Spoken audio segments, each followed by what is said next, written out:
We see it all over the news. We see it all over social media. There's a mental health crisis when it comes to men, but these same men are not seeking help.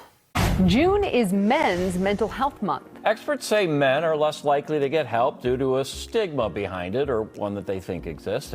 Mental health this year, the Let's Talk campaign is focusing on men and their well-being. As potentially a crisis, not just for men, but for the public at large. Our No Shave Today campaign this morning, one of the least talked about issues affecting men. Mental health is part of its focus this year. Nearly 1 in 10 men have reported experiencing some form of depression or anxiety, but less than half sought treatment. But when we look at how this problem is being handled, I seriously have to ask myself, are we actually trying to solve the problem, or do we just want brownie points for talking about it? It seems that in today's society, all men are seen as abusers. And because of that, it's very hard for anyone to have empathy for men. It's very hard for anyone to really take men's issues seriously. And because of that narrative and because of that culture, we start to diminish the importance of men's issues altogether. So we tell men to open up and to express themselves and to say the things that are troubling them, but who is actually listening? Who is actually paying attention? Who is actually willing to do something to help these men? The general culture implies that men's issues should always come second to women's issues because these are more important, because we believe that men have all the power. We live in a patriarchy, and because of that, men can't be oppressed. They have all the power, and so we need to take power away from men in order to give it to women, in order to have equality. That's the general narrative. That's what most people believe to be true. However, when we look at how things are actually going, we start to notice that things are actually different for men and women. We struggle in different ways. The same struggles that women have are not the same struggles that men have. And we struggle in different ways, and there are disparities in different directions. It's no secret that the majority of suicides are committed by men. It's no secret that the majority of homeless people are men. It is no secret that the majority of deaths of despair are men. Alcoholism, drug abuse, all those things. In fact, men are 3 times more likely of a death of despair than women are. But why aren't these men seeking treatment? Why aren't they reaching out for help? Usually, the usual response is just toxic masculinity. We chalk this up to being a result of telling men that they shouldn't cry or that they shouldn't express their feelings. But in reality, it's not just that. It's not just that men don't really express their feelings. It's just that the culture reinforces the idea that if they express their feelings, no one actually cares. And the other side of this is that the majority of treatment, the majority of therapists, the majority of psychologists and psychiatrists are actually women. And this entire industry is geared towards women. In fact, there's a very good video created by HealthyGamerGG. He explains in detail why usually therapy sucks for men. And this is his words, not mine. And in fact, I would recommend that you go and check the entire video. I'm going to give you a little bit of a clip here. Go ahead and check the entire video. The link is in the description. Hey y'all, today we're going to talk about why therapy sucks for men. And that may sound kind of confusing because here I am a man, here I am a psychiatrist doing psychotherapy with men. So what on earth am I talking about? Why do I think therapy sucks for men? I do actually believe that there are systemic biases that make it hard for men to engage in therapy. And today we're going to talk a little bit about what those systemic factors are, how we can understand them, and even how to overcome some of those factors and move towards more emotional health. So we have to start by understanding where this idea that talk therapy is the gold standard for treating mental illness comes from. So what we really need to understand is that the majority of patients in the history of psychotherapy have been women. About 60 to 70% of patients today who engage in psychotherapy are women. The other thing is that about 60 to 70% of therapists today are actually women. So I think what happened early on in psychiatry or psychotherapy is that the majority of people we were helping were women. And so when me as a doctor, when I look at 10 of my patients and I see, okay, so it looks like talking to people about their feelings on average is the most successful thing that I can do. But even though that's factually correct, I may not be taking into account that 7 out of those 10 people are women. And maybe the people who are getting helped the most with talk therapy or talking about their emotions are actually women.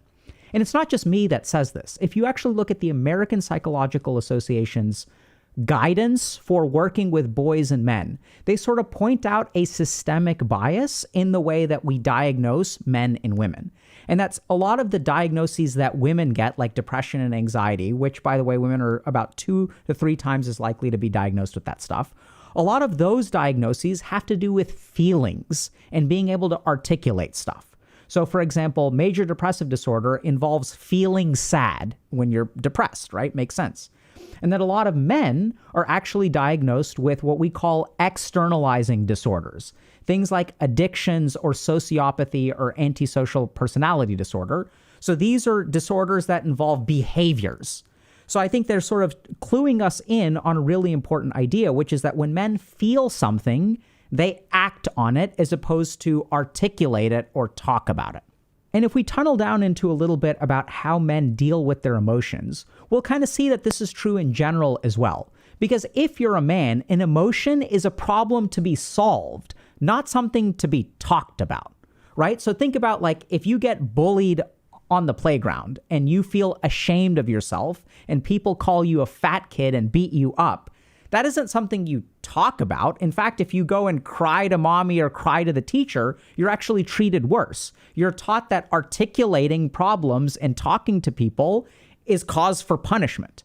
Instead, what you're supposed to do if you're a man is fix the problem, right? So if kids make fun of me for being fat, I'm supposed to lose weight, get ripped, learn martial arts, and the next time they talk, I'm going to teach them who's boss. Men and women are different in terms of their biology, in terms of their psychology in times.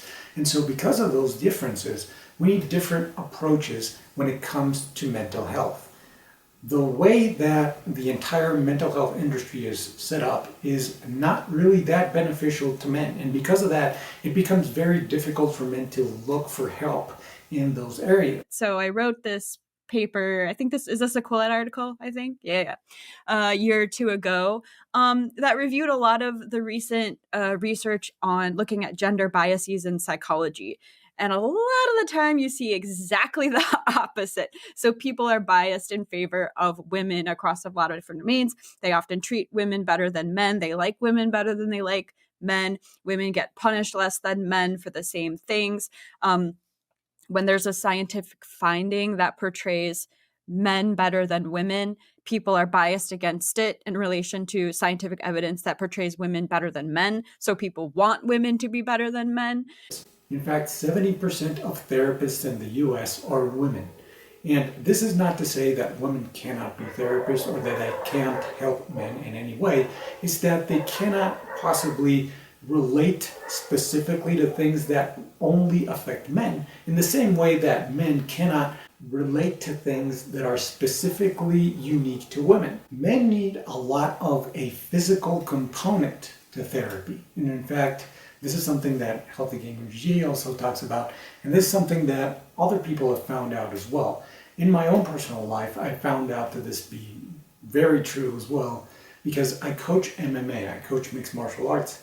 And I cannot even begin to tell you the amount of men who have come up to me, either my students or other people's students or people who are in this niche or in this industry, that have told me that mixed martial arts saved their lives, literally saved their lives. Because when you're doing this competitively, when you're doing this seriously, when you're doing this to a different level, it requires you to be disciplined, it requires you to be responsible, it requires you to sleep early, go to sleep early, get up early, go to train every single day, watch out for distractions, watch out, avoid alcohol, drugs, and all those things, avoid partying, avoid all these things, and focus on training and focus towards a goal and focusing on overcoming adversity and understanding and having the confidence that you can overcome that adversity.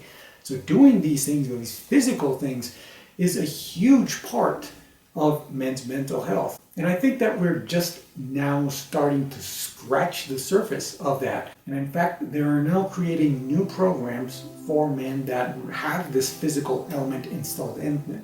So if you're a man and you're struggling with your mental health, you're struggling with depression and anxiety and loss of direction, the thing that you need to understand first is that you need to seek help. But you need to seek help in a certain way that's actually going to benefit you. Talk therapy can be useful, and I'm not trying to knock it down, and I'm not trying to say you shouldn't do it, but I'm trying to say that it's limited in its effectiveness, especially towards men. Now, if you're interested in overcoming these things and actually moving your life forward, head on over to JamilSenior.com/coaching in order for you to get a free session today. And also, don't forget to join our Facebook community. It is absolutely free, and here you can interact with other guys, share stories, share insights, share thoughts, and you're going to be in an environment that is open, that is receptive to your ideas, to your struggles, to your unique points of view, and that you're actually going to be encouraged in a community that is helping men be men in the best capacity that they can be. Now, what do you think about all this? Leave your thoughts in the comments below. Like the video if you like the video, subscribe to the channel, and if you want to watch another video, here's another one from my experience as a male victim of domestic abuse and why we don't talk about this.